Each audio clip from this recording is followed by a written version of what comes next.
hope you all had a beautiful Pesach, and we're back. So, let's start with the dedication. You know, our sages tell us in Pirkei Avot, "Im ein kamach in Torah," if there's no sustenance, there's no Torah. So, a special thank you to those who dedicated this week's lecture, and it's for the Refuah Shalema Menachem Mendel ben Sarah Batya and the Voyer Fega Bat Rezel. You know that this month of Iyar is the perfect month to sponsor for a Refuah Shalema, because the name Iyar, we're taught, you read on Pesach, what's the last thing we read after the seventh day, after we had the splitting of the sea and everything. So what's the last thing Hashem says in that reading? That if you listen to me, you will have no sicknesses. Why? 3 words. Ani, Hashem, Rifa'echa. So Ani, Aleph, Yud Yud, Hashem, Reish, Rifa'echa. So this month has very special healing powers. So may everyone be healed. Okay. So what's the modern issue? You know that the class, this specific class, the platform called the Jewish Mind, is specific about dealing with modern day issues from the timeless teachings of Judaism. So that's why you'll always notice we're going to bring up a modern day issue, very practical, then get mystical, and then come back to practical. That's the way this platform here works. Okay, so what's the modern day issue? The modern day issue is, are you single looking to get married? Are you in a relationship that seems to be the perfect choice for life, but you are still not engaged to be married? Okay? Here is an unexpected question for you. All part of the issues that we're dealing with. And then obviously when you get to the mystical part, you'll see it's not just, for those who are happily married for many, many happy and healthy years. The question is also in our relationship to Hashem. Our relationship to God, in which, Mount Sinai was the chuppah, God is the groom, and we're the bride. So, but the practical sense over here, what we're going to be talking about, and you'll just have to apply it to your relationship with God afterwards, is we're talking about 2 human beings, a male and a female, about getting engaged, okay? So here's another question I want to throw at you. Have you ever had thoughts, why waste time with an engagement? You're in a monogamous relationship, well, let's get straight married. It's taken long enough as it is. Why do we need to get engaged at all? That's an interesting question that we need to explore tonight. Okay? So, let's talk about some of the reasons you and I have thought about why we don't get engaged. One of the biggies is called FOMO. For those of you who are not in the text world and don't have a daughter like I do, a teenager who teaches me and enlightens me, FOMO stands for fear of missing out. What's the FOMO? So the person's FOMO is afraid to get married. She's afraid to get married. And just practically speaking, FOMO usually takes the form, what I hear from most people, that they don't admit in front of each other, but a lot of people think to themselves, maybe I can find someone better. FOMO, fear of missing out. Another thing is, even if the person is absolutely committed that this is the person I want to spend the rest of my life with, FOMO still plays a role. FOMO plays a role. Am I willing to go from being single to being married? Whatever that entails. So even when you have a monogamous relationship, a relationship where you're not just sexually monogamous, but you're emotionally monogamous. My feelings are only for this person. My feelings don't go anywhere else. They're still going to find out this FOMO play here. So what we need to talk about is, and what we're going to discuss in this lecture is, we're going to dig into the mystical teachings of the process called engagement, the process called marriage, and from there we're going to learn some very incredible stuff of how to go from the stage of single, even if you are in the most monogamous, beautiful, loving relationship, how to get from there to getting married. What we're also going to learn is that part of the process is engagement. You can't skip that process of engagement.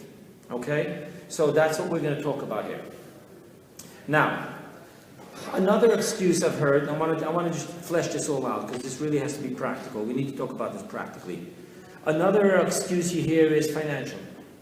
How many times do I hear two people they're committed to each other. This is it. The love of their life, and they're going to stay with each other forever. So why did you get married? And the answer is, well, I first want to become financially stable. Now, I've heard this excuse a lot of times, and honest, I don't get it. Because without the ring on the finger, they're spending their life together financially. Very often, you have people living together, paying bills together. So if that be the case, what's the financial stability? You're living together anyway. What does it make a difference if you're married or you're not married? You're committed to each other for life. You're sharing the bills anyway. You're going through life and the financial aspect together anyway. Now, if someone told me, well, we don't want to have kids until we're financially stable, that's a whole different conversation. I mean, I can see the logic to it. But the logic of not getting married, if you're anyway with the person living financially together, then what kind of excuse is that? So we have to get to what is the real issue. What is the real issue that I love this person, it's the person I want to spend the rest of my life with, eventually I'm going to get married, but I'm going to kick the can down the alley. Procrastination. Why do we procrastinate? Okay? So that's what we're going to talk about.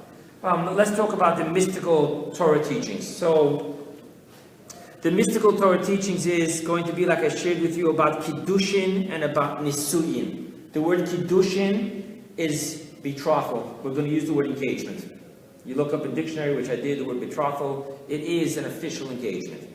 But understand, and I want to be clear as we're going to go through the process, betrothal is not the type of engagement that you and I are used to. In other words, today, when a boy and a girl get engaged to be married, and if, God forbid, they decide to break it up, they don't need a divorce. There's just an apology. I gave you my word, and I'm breaking my word. That's not what we're talking about. We're talking about the Jewish legal engagement, which is known as Kiddushin or Erusin. Okay? So I'm giving you terminology, but I don't want you to confuse it. Just because I use the word engagement, I don't want you to confuse the terminology. Oh, you mean like engagement? I went to an engagement party. No. Okay? And as we're now going to go ahead and discuss this process of going from a monogamous long-term relationship, a real monogamous relationship, intellectually, emotionally, physically, financially, really monogamous, going from there to getting married, and we're going to discuss how the process has to begin with the engagement. Okay? That's what we're going to do in this class, and now you understand that engagement is not just that giving you my word. So the first thing we need to do to get clear, the terminology here is I want to share with you what the chuppah is. Most people went to chuppahs, but they don't really know what a chuppah really is. So let's go over the process, okay? And I'm talking about from the moment that the woman has done her process of empowering her groom by walking around 7 times, which mystically means empowerment, and then ends up standing on his side, and the Mesader Kiddushin, the organizer of the chuppah, the actual process, steps up. So I'm going to go with you quickly through that process, because what we're more interested in is the mystical level and how that affects our practical modern issue. So the legal aspect is very simple. The first thing the guy does, the rabbi does, is he announces who the 2 witnesses are. And he says these 2 witnesses will be the witness of this process, and to the exclusion of everyone else. Now he does that for a very important reason, because the witnesses are not allowed to be related to each other, not allowed to be related to the groom or the bride. So if someone in the audience decides that he is going to be a witness, that can mess up the whole thing. So he says clearly, no matter what you people are thinking, we are hereby proclaiming that these 2 people who are observant of Shabbat, these 2 men or adult men are the witnesses, and actually through them, they are not there just to testify what they saw, but actually these two witnesses are more important than the rabbi, because these two witnesses validate what takes place. They are the ones that make this happen. Okay? Once he does that, just to quickly go through the rest of the process, he's going to ask the groom, do you have a ring?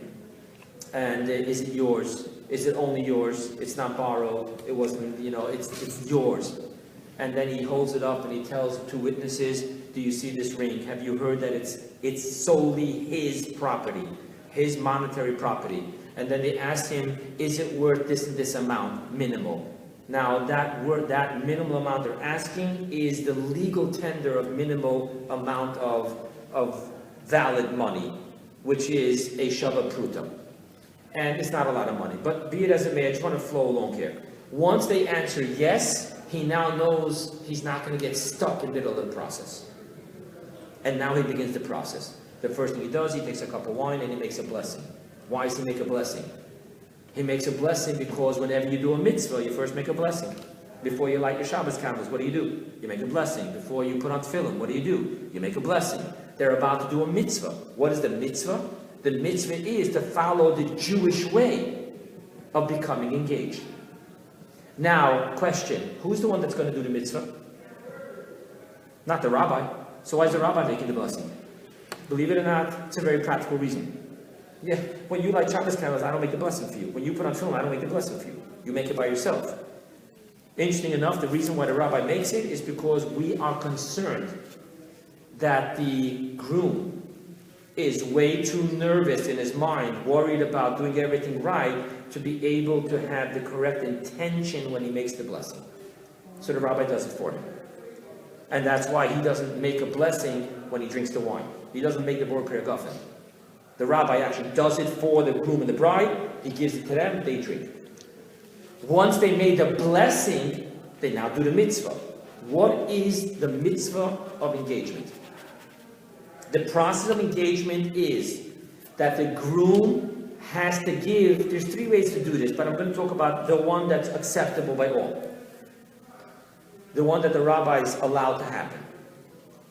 You now take something which has the value of money with which that bride could buy sustenance for life, food.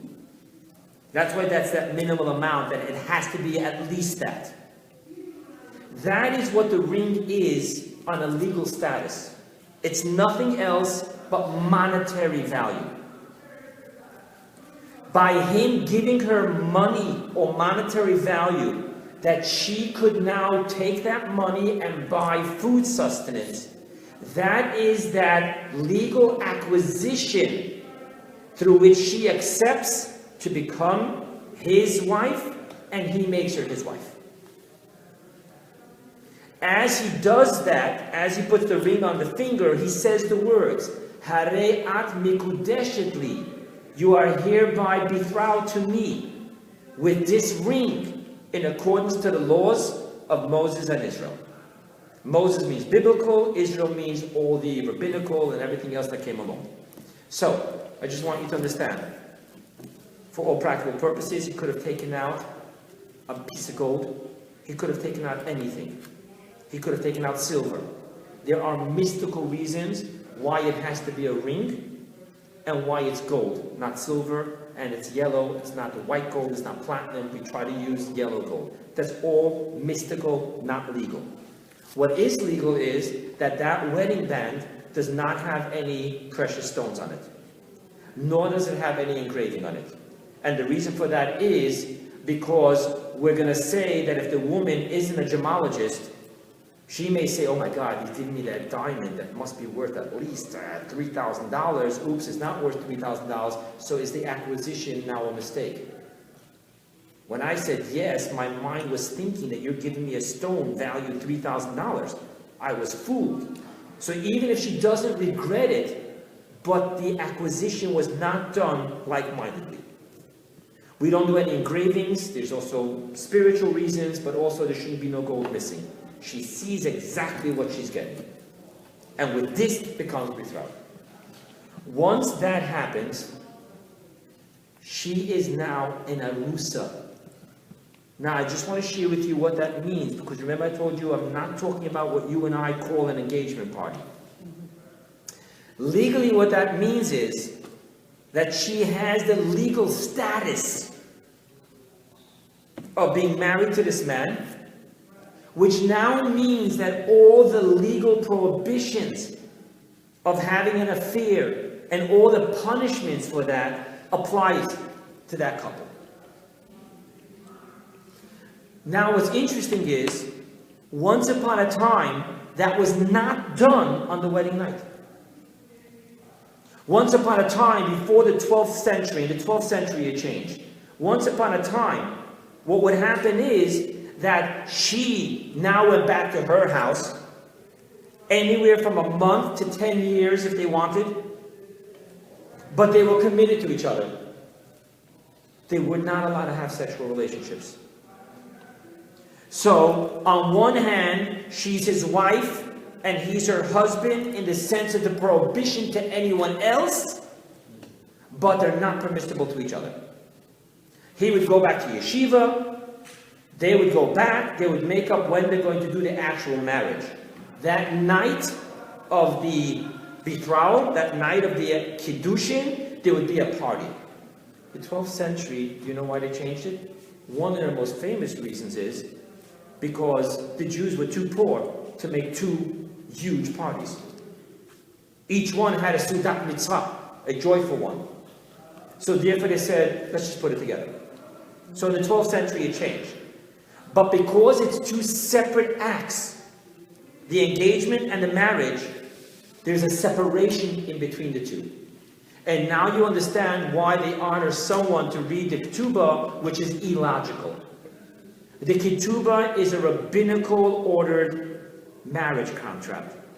Why are you reading their private financial marriage contract in public? Now, mind you, Ashkenazim just keep a regular steady one. Sephardim really change it. They write exactly how much they're going to give and this and that. What's anyone's business? There was a famous Sephardic story where he wrote inside the ketubah that if he divorces her, he's going to give her $1 million. And later he tried to get out of it, and the rabbis told him he can't. That's a legal contract. What's anyone's business how much he's promising her? The only reason for reading the ketubah was because that was a way to make a separation between the engagement and the marriage. Because they really are two different acts. Once upon a time, as I shared with you, huge, different place, different time, different everything. That's also the reason why most rabbis give their words of blessings then.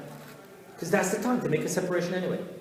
So I know you see some rabbis doing it before they break the glass. Originally it was, until today, whenever I do one, that's when I say the words. That's the time to make a break. Then comes the marriage. What's the marriage? Believe it or not, under the chuppah, the marriage is just filling up another cup of wine and making 7 blessings, known as the Sheva Brachot, given out to people who receive the honor. But the real important part, don't get me wrong, that's important. But what then has to happen, and most people, why is the rabbi, we want to dance, no. I need the 2 witnesses, the groom and the bride, to go into a room. Why? Because the verse says, and he will take her from her father's home and bring her into his home. So usually when you pay to rent a marriage hall, the Jewish people have it that you also, with that, renting a room. Because when you rent that room, it becomes your room, the man's room. And then by him bringing the woman into that room and being alone for approximately 7 minutes. So actually, the witnesses have to walk into the room to make sure there's no other door. So like this, by the way, if there's 2 doors, they'll sometimes have by both doors witnesses. Because the witness has to say, we know for a fact that they were alone. They can't be inside because then they're not alone. If they're outside, they have to make sure that there's no other way out. And after that, they knock on the door and they say, time's over, we're leaving, do what you want. Now, I just want to go on record because so many people are so confused about this. Nothing happens in that room. The only thing that usually happens is that the bride and the groom were fasting all day in prayer. This is the first time they're going to actually eat. Another thing that happens is that's an opportune time for the bride to give the groom under the chuppah. Another thing which I just want to make clear. A woman giving the man a ring is problematic. Because the acquisition has to be by him giving her money. If the bride and the groom think that there's two parts of the acquisition, she puts the ring on, he puts the ring on, that makes the entire process questionable. So I just want to share with you, when you ask an Orthodox rabbi, but I want to put on a ring on his finger and I want to say, Ani le dodi v'dodi li, the rabbi will answer you that if you want to do that, I'm going to ask you, please do it intimately in the room. If you absolutely want it in public with the cameras, what I have done in the past is, after the ring was on, right before they broke the glass, I made an announcement.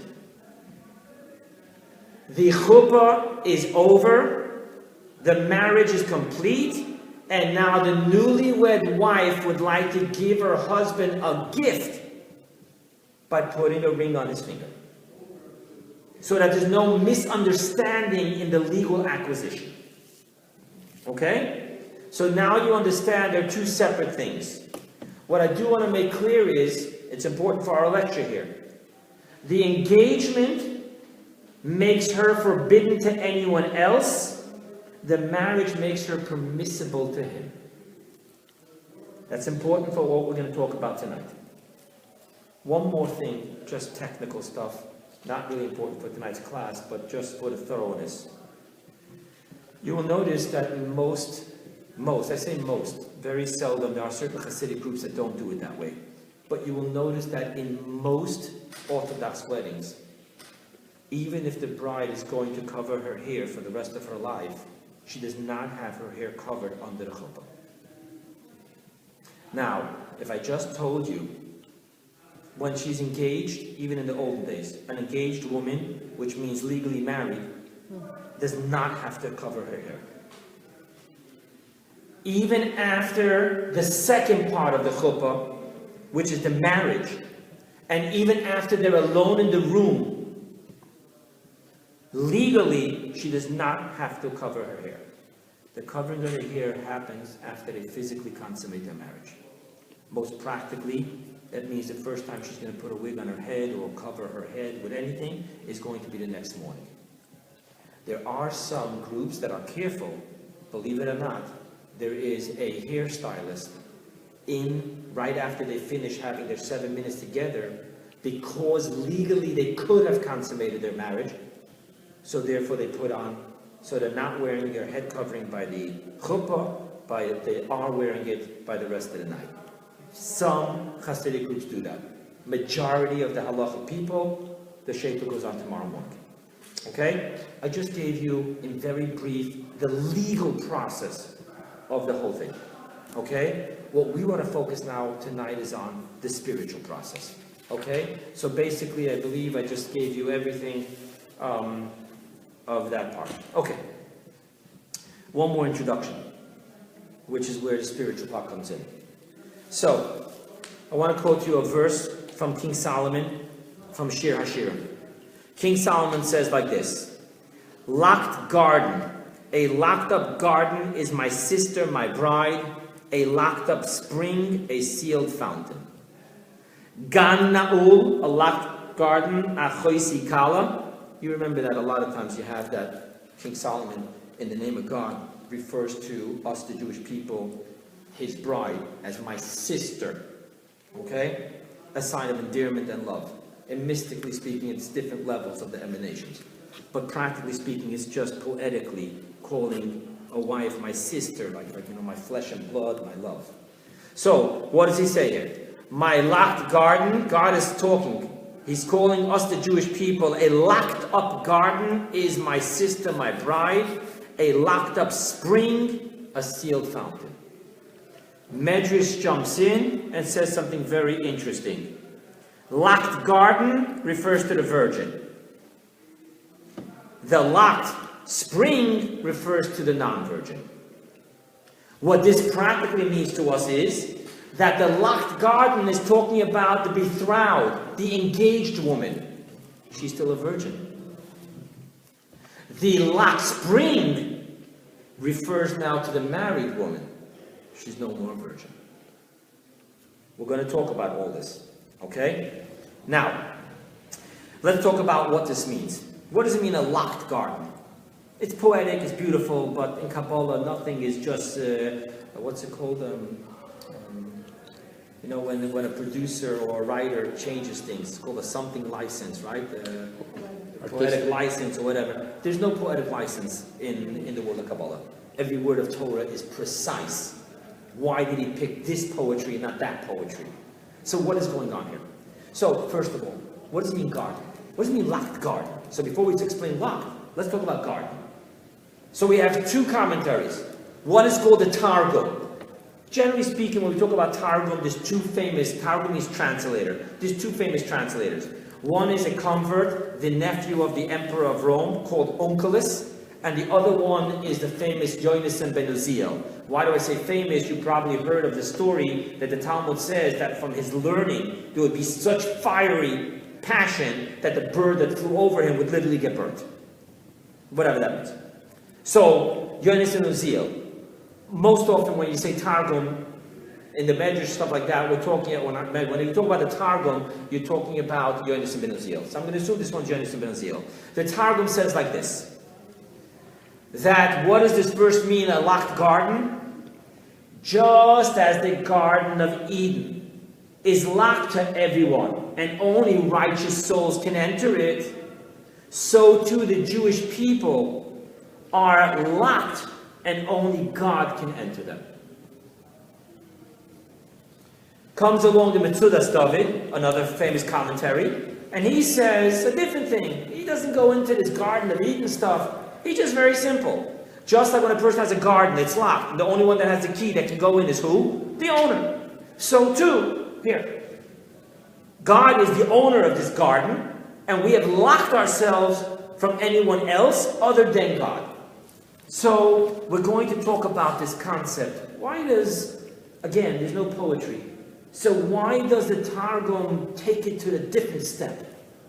We're not talking about a regular garden. King Solomon is focusing on the Garden of Eden. So they both agree we're talking about a garden, which we need to understand in ourselves. Why a garden? Why not a house? Why not a field? Why did King Solomon pick garden? And then besides that, we need to understand why the Targum goes a little further and says, no, it's not only a garden. King Solomon is referring specifically to the Garden of Eden. So before we get there, let's talk about something else. Locked garden. What locked? What does it mean locked? What are we locked from? No one can come in. What does that mean? So, first level that we understand this to mean, on a mystical level, it's very practical. The verse says, we say it in Tehillim, it's actually every Shabbat, we say it in our services, Sur merava asay tov, bake shalom verafeu. Turn away from evil, do good, and pursue peace. Locked garden practically means turn away from evil. What does turn away from evil mean? Very simple. What it means is no thoughts, speech, or action which is prohibited by the 365 prohibitions and all the rabbinical add-ons. That's what it means locked. I'm locked up to God. I think what God wants me to think. I say what God wants me to say. I do what God wants me to do. I don't listen to my yetzer hara, my evil inclination, temptation to think that, or to feel that, or to say that, or to do that. That's the practical definition. But then mysticism knocks it up a notch. We said garden. We didn't say house. If I wanted to say that locked means I don't let any foreign thought, speech, or action, I should have said house. Why garden? not on my notes, but I'm going to share with you a very quick story. You know, in the Torah, you have two different dimensions of a Jew.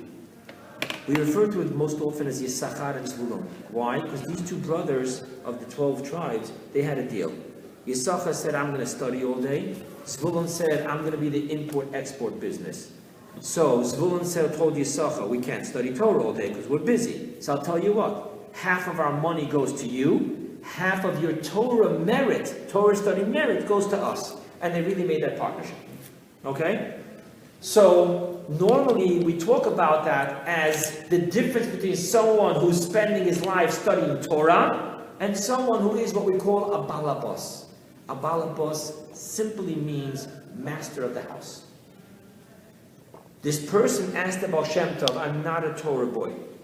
I work for a living in other things. I don't just work in the field of Torah, teaching, studying, or whatever it may be. So can you teach me how to be a good balabayit? What does God want from me as a balabayit? What does Chassidus want from me to do? So he said, for that, I'm going to send you to one of my students. He's the one to teach you. It's okay. He travels all the way to that student, and he gets there in the middle of the night. He's thinking, oh my God, where am I going to sleep? Everything's closed. So he finds the address, and lo and behold, Baruch Hashem, the Baal Shem Tov student is up studying in the middle of the night. He sees the candle, he sees the guy learning, and he decides, Baruch Hashem. He knocks on the door, nothing. So he thinks, maybe Baal Shem Tov's student is so engrossed in his learning, he doesn't hear what's going on around him. So he's standing by the window, waiting to see that the guy's going to take a break, either go to the bathroom, get a coffee, whatever. Sure enough, he sees the guy, he runs to the door, starts banging. Nothing. He goes back, he sees the guy's learning, he's drinking, and he goes back to learning. It's all right. I'm going to be sleeping outside tonight. So he sleeps on the doorpost, right there in front of the steps. He goes, lays down, sleeps. It's under the hood, it's protected. The next morning, all of a sudden, he feels he's being woken up. Who is it? The student, the great rabbi, the Baal Shem Tov student. And he tells him, come inside. You're staying outside, come inside, have a cup of coffee, have a this, have a that. So he says, thank you. He says, what brings you here? So he says, I'll tell you why. I asked the Baal Shem Tov, can you teach me how to be a Torah balabayit, a Torah businessman? He says, oh, you want to learn how to be a Torah master of your house? I told you that last night. He says, what do you mean? It's very simple. Who you don't want to let in, you don't let in. I told you that last night. That's the secret here. Sur Merah. What you don't want in, don't let in. Don't let in. Don't let in, and don't let in. So really, if the whole concept of a locked garden is that Sur Merah, turn away from thoughts, speech, and actions which are prohibited, he should have said, Bayit Na'ul. A locked house is my sister, my bride. Why the garden? And the answer is that mysticism takes it to the next level and says, we're not just talking about the thought, speech, and action. We're talking about pleasure. God says that my bride, the Jewish people, have locked their garden. They don't allow themselves to experience off-limit pleasures. Now, I want to be more precise here in what the Rebbe says, because the Rebbe has a very amazing footnote here. When we talk about not experiencing foreign pleasures, we're not talking about forbidden things just. We're talking about kosher food. We're talking about kosher music, kosher, whatever it may be. But the pleasure has to be only the Jewish pleasure of it. What does that mean? So I'll tell you what that means. Let's get really practical. When you go shopping and you want to buy nice clothes and you wear good clothes, what is it about? Getting looks? It's all tzniut. We're not talking about provocative clothes, but really nice clothes. What are you thinking? Am I wearing that suit so I can get the looks, get checked out, get compliments? Or am I also thinking that there's a law in the Torah that says that the Jewish people have to dress in a way in which makes them lovable to people? People should say, oh, you see, I thought the Orthodox have their wigs backwards and they look like fashlumpy. Look at this. This is a Torah person. Wow. Wow. Tiffany jewelry, nice designer clothing. What are you thinking when you buy that nicer garment? Is it only me, egocentric? Or is it theocentric? The pleasure is also about God. When you're eating good food. You're not going to some takeout, over-the-counter fast food. You want to have a nice meal. Wine, steak, salmon, whatever you want. Is it all about the taste buds? Or is it also about the nutrition and that feeling of being a mensch? And now I can go out and study Torah and do what I got to do. Now I can help another Jew. Now I can make a difference. Because the way you eat and what you eat and where you eat is going to make a difference whether you feel like a mouse or a lion. So the question when we talk about pleasure, the garden is locked. We're not just talking about don't do what you're not allowed to do and don't have pleasure that you're not allowed to have. We're talking about pleasure that you're allowed to have. But is it all about the egocentric, foreign, or is it theocentric too?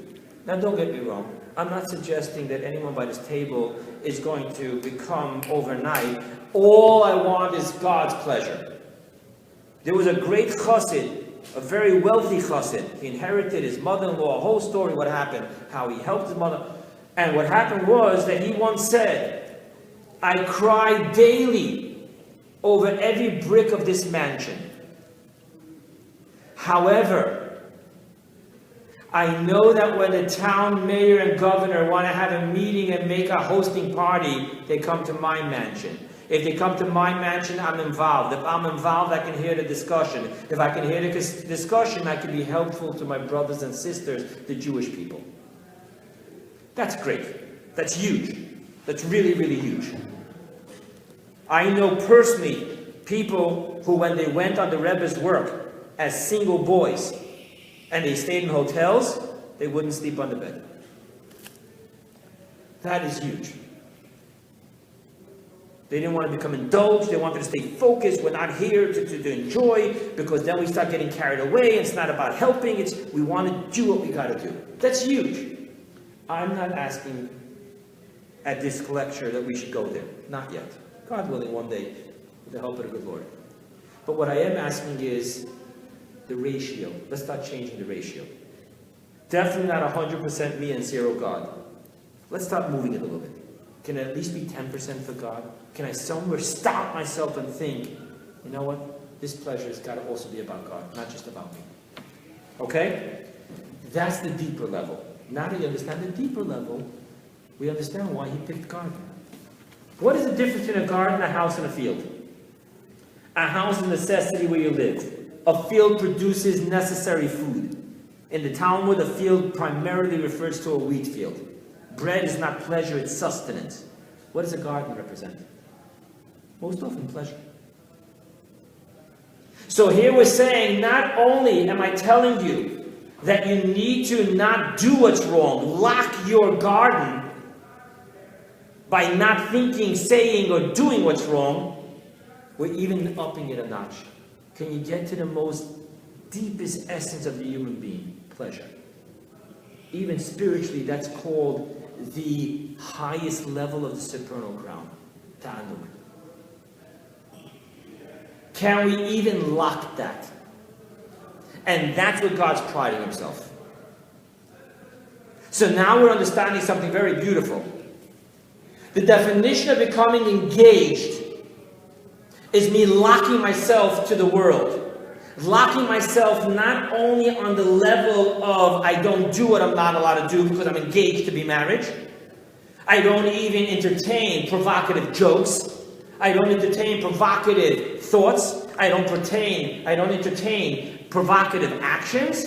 But can I even get to the place where I have locked my most inner dimension of my human soul?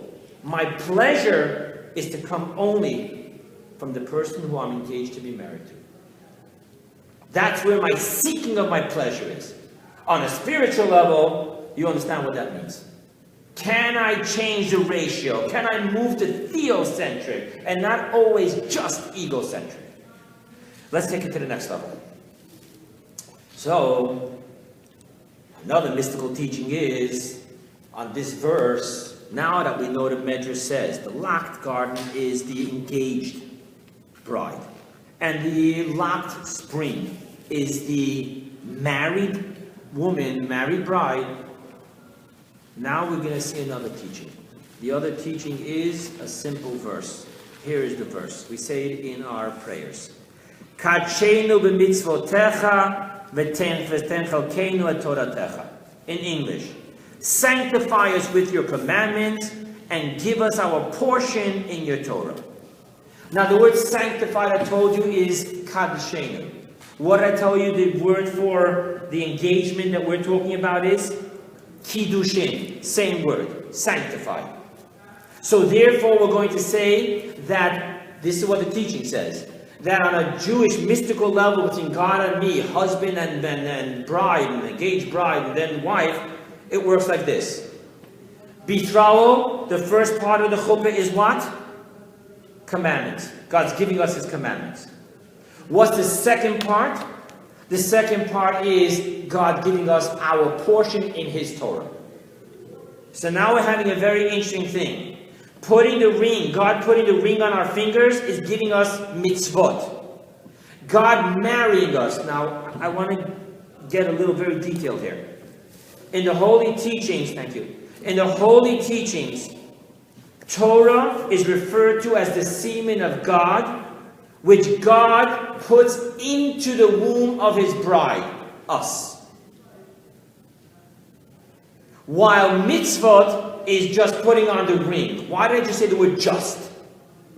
Because what happens here is that mitzvot do not change you. You lit Shabbos candles this Friday night with your hands. Did your hands change? You put on tefillin on your hand and your head. Did anything change? When you study Torah, first of all, on a neuroscience level, this is not just about Torah, by the way. When you study new things, you create new patterns. They've actually done testing on different brains. They, thank God, we can actually see working brains. There's an enlargement in the area which you are constantly using. Studying Torah actually changes that physical gray mass of your brain. Number one. That's on the physical brain level. On the metaphysical mind level, your paradigm has changed. Once you start studying Torah, your paradigm of reality has changed. So unlike mitzvot, which doesn't change you, studying Torah changes you. What this means mystically is that mitzvot is an external, encompassing experience. Torah study is an internal, permeating experience. Thus, studying Torah, you digest. When you digest something, it becomes your flesh and blood. It becomes your flesh and blood. You have physically changed. By the way, the law is that when you see a Torah scholar, you have to stand up. And the question is, why do you have to stand up? If he's in the middle of studying Torah, and right now his brain is working on Torah, you tell me I have to stand. Just like I have to stand. When I see a Torah, fine. But he's not. He's having a coffee right now. He's actually talking about the stock market. Why do I have to stand up? The answer is because it's in him. When you take off your tefillin's no more on your hand. When you close the book of Torah study, it's still in you. This is internal and this is external. On another level, the mitzvah, not only as I receive it, is the mitzvah lower than the Torah study, but even from the giver's point of view, capital G. What God gives us when He gives us the mitzvah is external, encompassing light. What God gives us from His perspective, not just how we receive things differently, from the giver's perspective, when He gives us His Torah, you remember that I shared this with you in a previous class.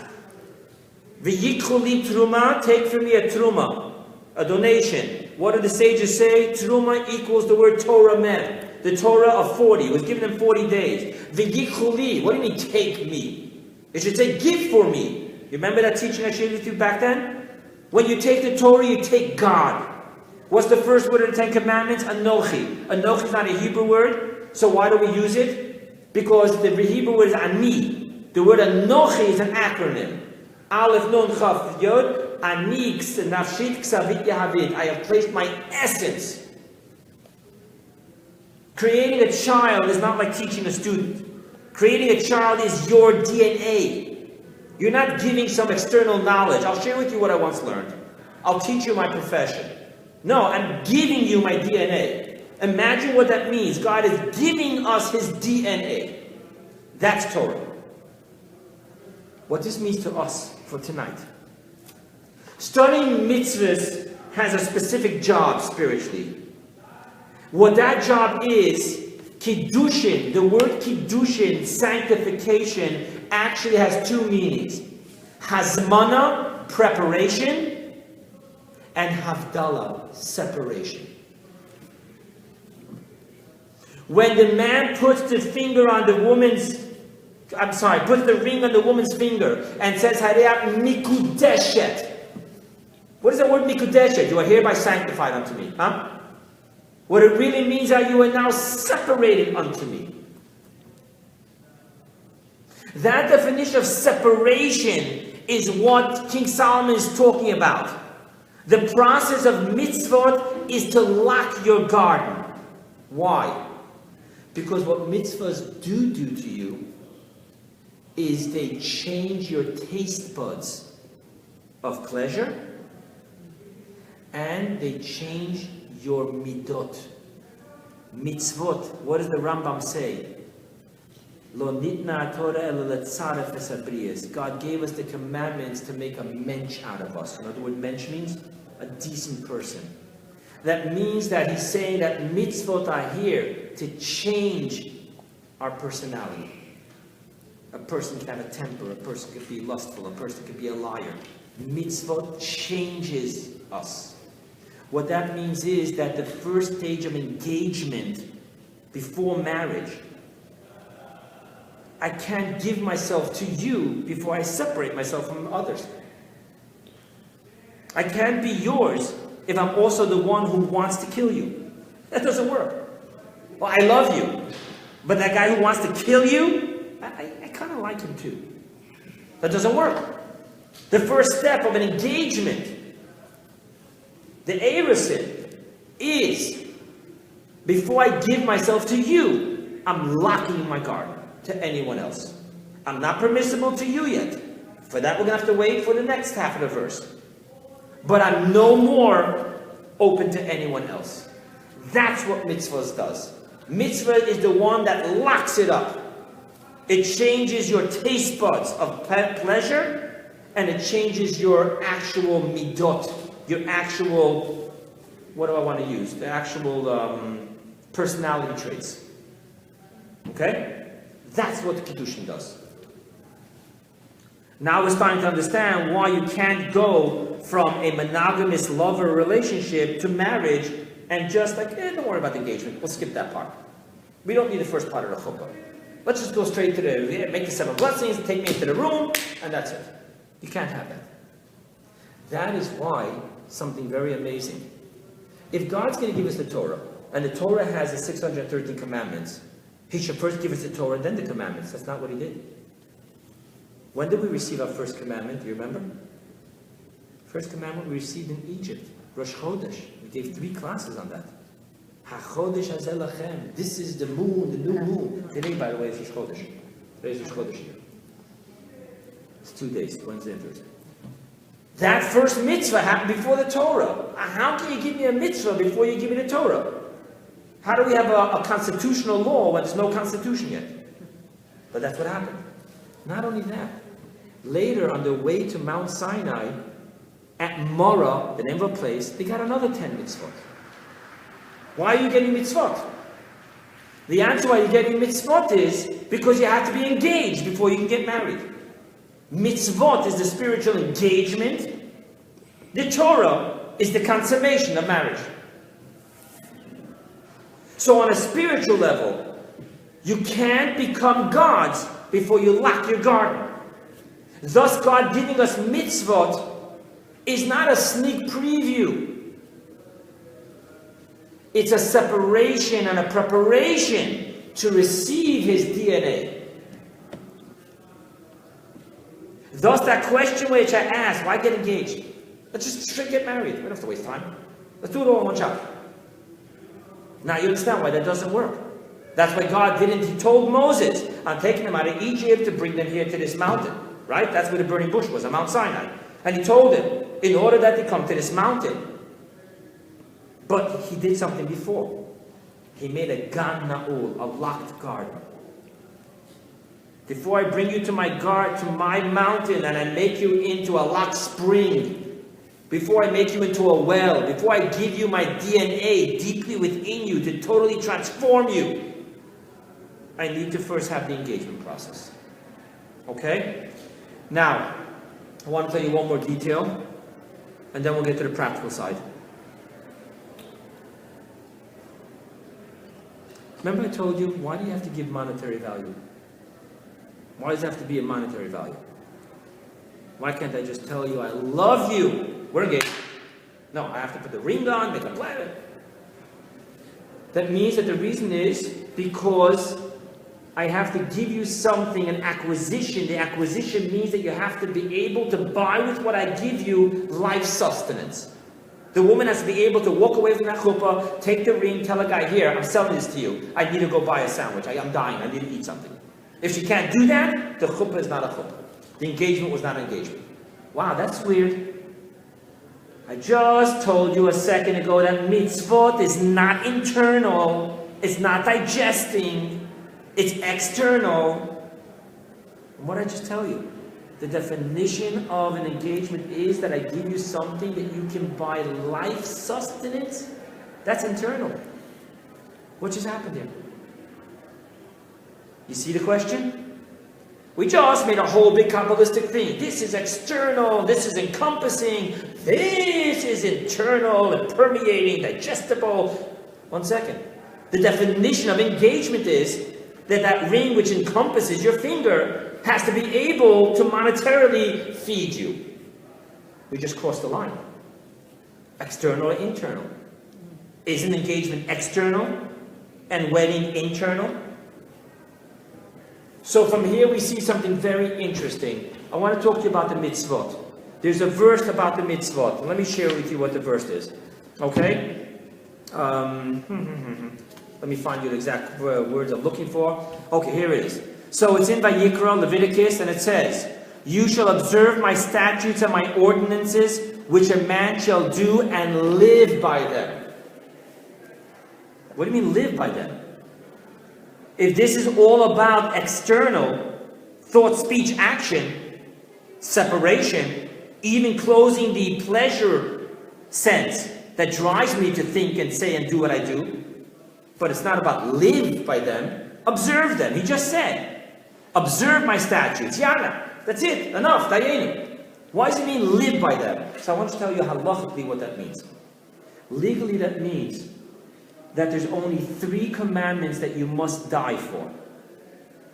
That is idolatry, adultery, and murder.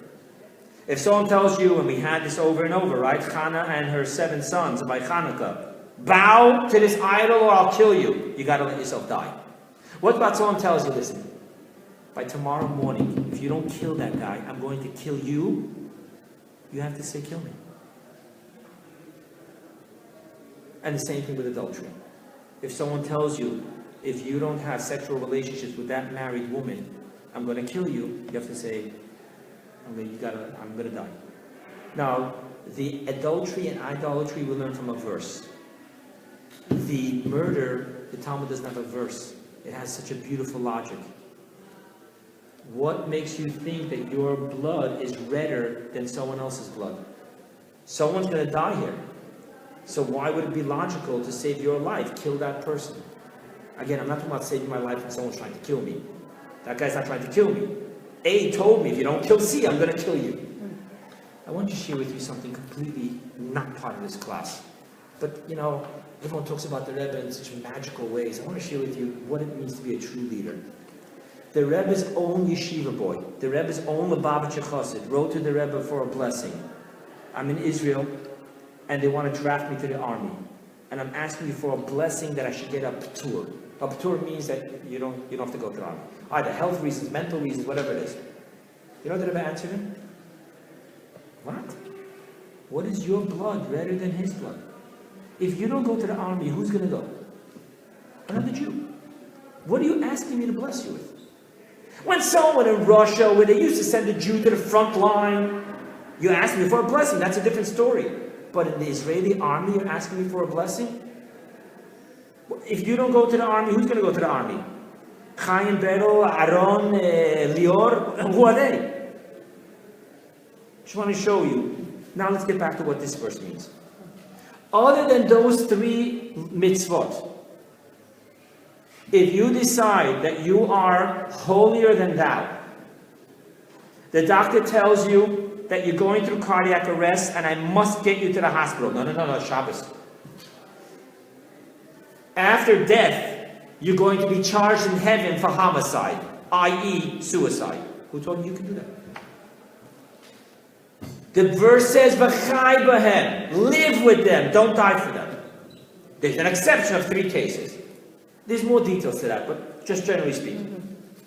That's the legal aspect. What's the mystical aspect? The mystical aspect is that mitzvot give you life. Not just the external, the internal. Mitzvot is called the will of God. The will of God is called Or Ein Sof. Or Ein Sof is the life force. When you do a mitzvah, you're actually bringing life into your soul. Which again goes to what we spoke about. The mitzvahs that you do is external, encompassing, only supposed to be the act of sur merah. Not only sur merah, turn away from evil, on a thought, speech, and level, and action, but even on a passion level, a pleasure level. But no, not just that. Because on a deeper level, mitzvah is internal life. However, that doesn't become revealed until after the marriage. Thus today, when you do a mitzvah, I don't see a spiritual glow of life in your eyes. When Mashiach comes, I'll see it. Why am I going to see it? Because it is happening now. And thus, I want to share with you, the engagement is not only a preparation for your marriage, but the engagement is also affects your entire marriage. Off topic. I read an unbelievable medical report where this person, he was having very deep issues. Believe it or not, what they found out was that this child, as a child, this person never crawled. They actually, for psychological reasons, even though he knew how to walk and run and jump, they had to bring him back to crawling. Because the statement of crawl before you walk is not just a logical, good piece of advice. It actually is also psychological at some level. That means that as an adult, as a walking adult, the crawling makes a difference. Spiritually speaking. As a married, the life force of and you shall live with them, the locking of the garden is going to have an impact not only from singlehood, lovers, monogamous relationship to marriage, but that will also change your whole experience of post-marriage. Practical level. If we slip into marriage without first locking the garden, the marriage is different. When there's this process, and now we're going to get practical about it. When there's the process of locking your garden and then getting married, the marriage is different. Okay? So, now we understand the entire process. Being that the mitzvot, the engagement, has to also be the having, not just locking myself from external life forces, external pleasures, but I have to also already have a foretaste, an experience. What gives me the power to truly lock my garden is not because I'm going to shut down any desire for pleasure. It's because I now have a new form of pleasure. I was rocketed into the fourth dimension, and my pleasure buds have changed. And because I'm now so passionately, pleasurably in love with God, therefore I'm not going to go and have 100% egocentrism. So the locked garden comes from the higher dimension of mitzvot, which is life sustenance, not just separation. Make sense? Now you understand why the Targum pushes the buck. The Targum says, 1 second, the Tzudas David, you give a comparison of only a physical garden, lock the physical garden. What do you want me to do? You want the people to shut down? That's it, no more pleasure in my life. That won't work. The only way that can work is because there's a Garden of Eden which God gives you. When God with grace gives me a divine pleasure, now I have the power to shut down foreign pleasure seeking, thought, speech, and actions. I can now lock my garden. I can lock my garden because God gave me a taste of the Garden of Eden. Once I have that, I don't want to go anywhere else. Okay? Here goes the practical stuff. So we learned now. We learned what it means engagement, mitzvah fulfillment, observance. Don't shut your door from evil. Lock my garden. No more thought, speech, or action which is egocentric. How much more so which is outright forbidden. Then from there we go to the next level, Torah study. Digest God's DNA. Have God's semen penetrate me and change my entire being. Okay? What is that on a practical level? So on a practical level, I got to go ahead and ask another question. Why get married at all? Why get married at all? Monogamous love relationship. Everything's beautiful. I'm not just monogamous sexually. I'm monogamous intellectually. I'm monogamous emotionally. I'm monogamous on all levels. Why do we need to get married? A question. What's the answer? What changes when you get married? What's not good the way it is? What does marriage do? That's the question. I want to explore this a little bit deeper, okay? You know, there is an unfortunate statistics, and this is not theoretic. This is very sad, true facts. People who are madly in love with each other get married, and within 1 to 5 years today are getting divorced. What happened? Crazy over you. Can't live without you. Unto death do us part. Within 1 to 5 years, divorce. What happened there? Now, I want to go through some interesting hypotheses, because it's not a hypothetical question. Let's talk about what happened there. When we were just monogamous lovers, right? Oh, we got married, and now you're taking me for granted. Before we weren't married, you were on your toes. Now you're taking me for granted. So here's a fact. A fact is that you can have a person who's married and will not take you for granted. And you can have a person, I'm sorry, the other way around. You can have a monogamous relationship, a long-term monogamous relationship where no one takes anyone for granted. And you can have a marriage the other way around. You can do the same thing. Marriage doesn't change the taking for granted or not. You have a person in a relationship for 25 years, never got married, but a true monogamous relationship. They don't take each other for granted at some level. Tell me something, a Hasidic person, he meets his wife, 5 dates, gets married. Well, oh, that's it, now we're married, I take you for granted. They met 5 times. They're really still exploring each other. So marriage does not cause people taking things for granted. So what does it do? So I want to share with you, from a Jewish perspective, marriage changes your entire genetics. You've heard the saying that a marriage is where two half souls become one. That's very different. Something happens in marriage on the deepest genetic level. So you can have a marriage which is bothersome, to put it politely. And you can have a lover's relationship that is unbelievable. But here it's two people loving each other, and here it's one person getting under each other's skin. There's a genetic change that happens with marriage. And it's very important to understand that. That's why we do a chuppah. We don't just make up together, okay, so from here on, no more, we're not calling each other lovers, we're calling each other married. Is that what we're doing now? Okay, agreed upon? Fine. That doesn't work. You have to have a chuppah. Because human beings, with their greatest resolve, don't have the power to go from being two people to one person. Only God can do that. So now let's talk about this engagement issue. What happens when you get engaged? Let's talk about it more deeper on a psychological level. When a person is asking, let's get engaged, what are we saying?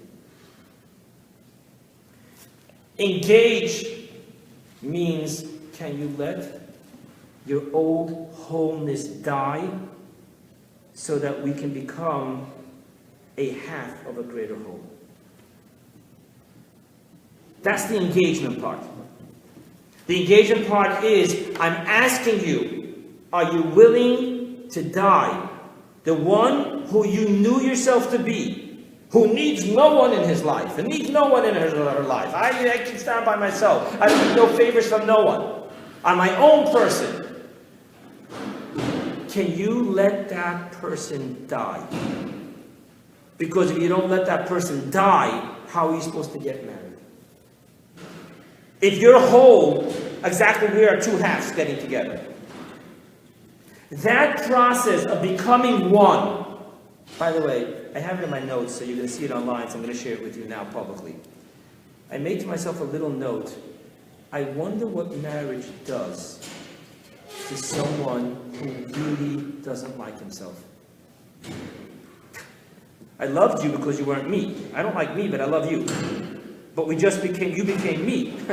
I don't know if I love that anymore, because I have a problem with me. With that being said, that's something I would like to explore at a different time. But I wanted to share with you what's going on here.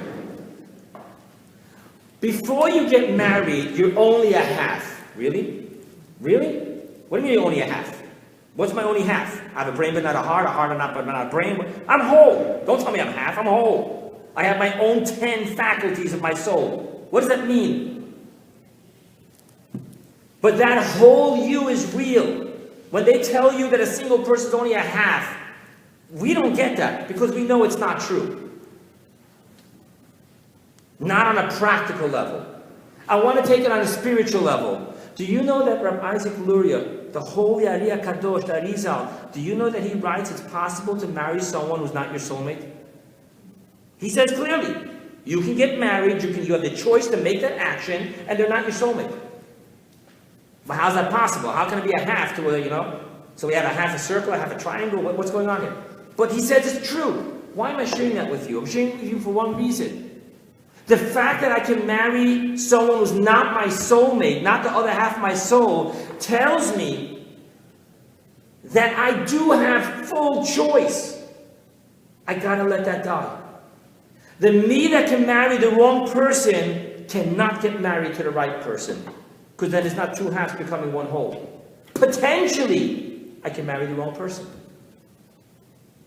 Thus, the engagement issue is really a simple question. Are you willing to let the single you die? And I'm not talking about, that's it, I can't no more make my plans, I have to first ask her, I have to ask him. That's not what I'm talking about. I'm talking about very deep genetically. From the spiritual, the intellectual, the emotional, the engagement that needs to take place before marriage is the question, can you lock your garden? Can you die? Because if the single you is not willing to die, there'll never be a married you. Marriage isn't just, okay, let's glue this together. It's not gluing together. Halachically speaking, when two people own a field, it's not my side, your side. Halachically speaking, every single inch of that field belongs to both. Is that what marriage is now? That's just business partnership.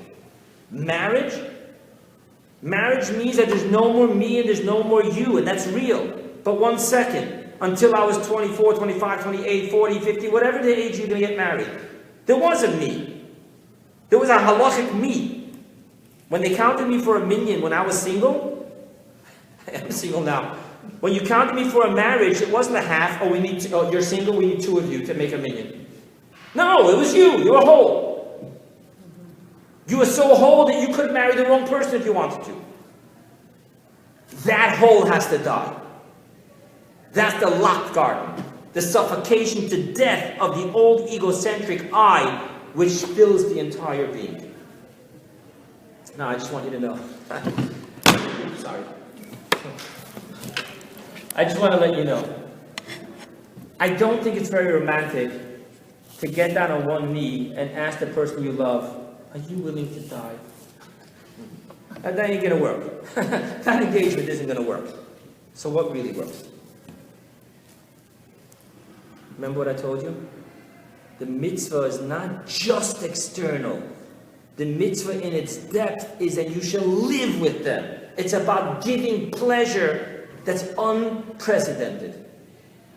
So when 2 people are going to get engaged, you're not going to ask each other, so you're willing to die. I don't want the old you, the single you, we're done with that. You're going to die, right? You know, you have the, what's the name of that bird? From the ashes after 100 years? The phoenix, right? So the phoenix, right, has to die and get reborn. Forgive me for knowing this, but when you talk about vampires, right? After the vampire bites the human can't become a vampire. You know what the vampire has to do? This is all mythology, but you know what it has to do? The human has to die. And then we'll resurrect, right after that, the vampire. Because you don't go from being from a human to a vampire. That's for those of you who love vampire movies. But let's talk about Tachlis here. Tachlis, a single person is not evolving into a married person. Not if this marriage is going to be the depth of Jewish marriage. The single person is going to die, and from there will be the rebirth of a half of a greater whole. Now my question is, how do you make that happen? And that's why I introduced to you that last point of the mimer. The last point was that the locked garden is not a locked garden. It's the Garden of Eden. That means that God wows us into becoming His wife by getting us engaged. But how does He get us engaged? Right? We are told He held up a mountain. He said, I'm going to kill you. Right? So maybe that's what He did. I'm killing you. And the new you. But that's not what really happened. What really happened? What happened was God told the Jews, I want you to taste this. When you finish tasting this, tell me if you're ready to shut down to everything else. I'm going to give you a little bit of Garden of Eden. I'm going to give you the inner life of mitzvot. After that, tell me if you're not willing to die from egocentrism and be born again as a theocentric. I'm using dangerous words, born again. Forget that, okay? But you understand what I'm saying? This is not simple. What does it mean practically? I can finish the class here and made it out alive. Let's not do that. Practically speaking, what does that mean?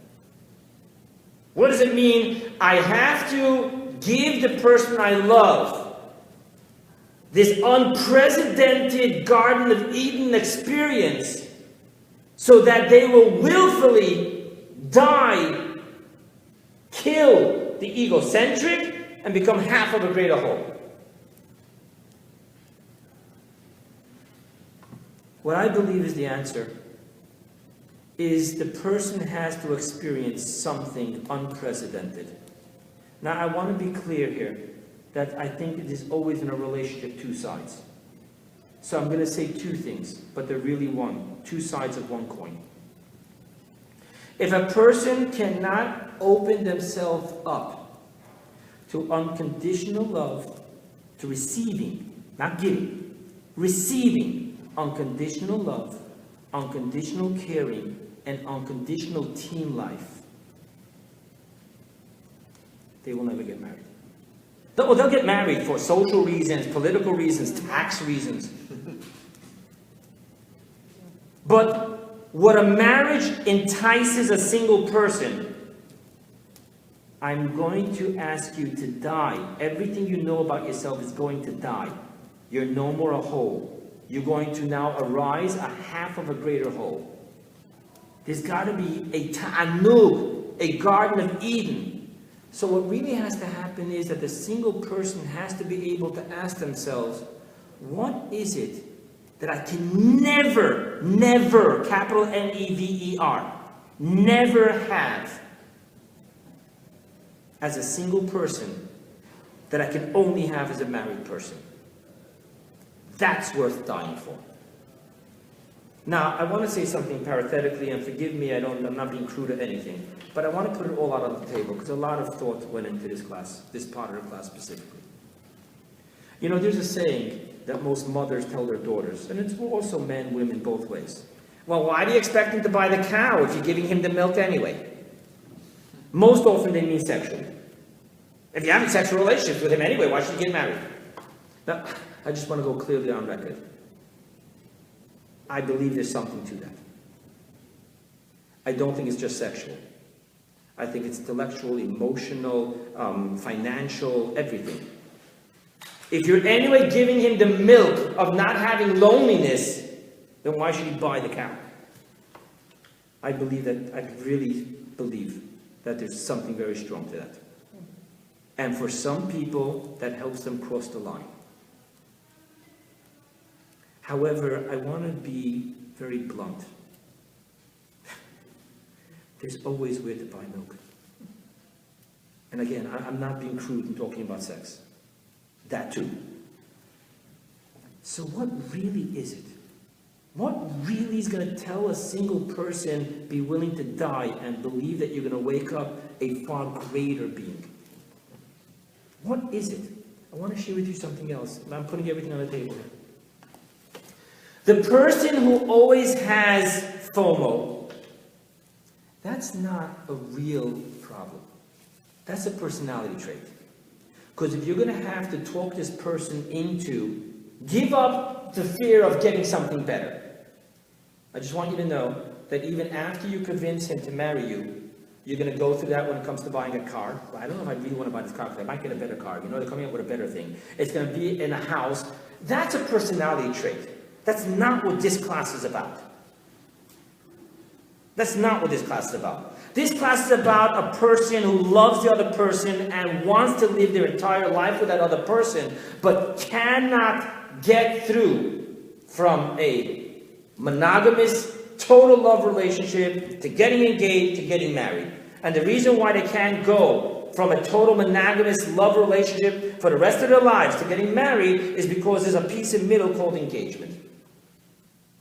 And what I want to share with you is that the way to bring a person or bring yourself through the engagement process so that you can get married is to totally embrace that this whole me, who's so brilliant, so successful, so wonderful, I have everything I need in life. There's something I will never have unless I'm willing to die. My wholeness dies, and I become new reincarcerated as a half of a greater whole. And what I'm sharing with you is that that thing that a single person will one day wake up and realize I can never have unless I'm married, unless I'm willing to die who I am and be born, is to be able to receive unconditional love, unconditional caring, and unconditional team life. That's receiving. And together with that, there has to be the giving. Unless I'm willing to stop being egocentric where my life, it's only me. But I'm willing to give unconditional love, give unconditional caring, give unconditional team life. When a person gets a taste of that, they've experienced the Garden of Eden.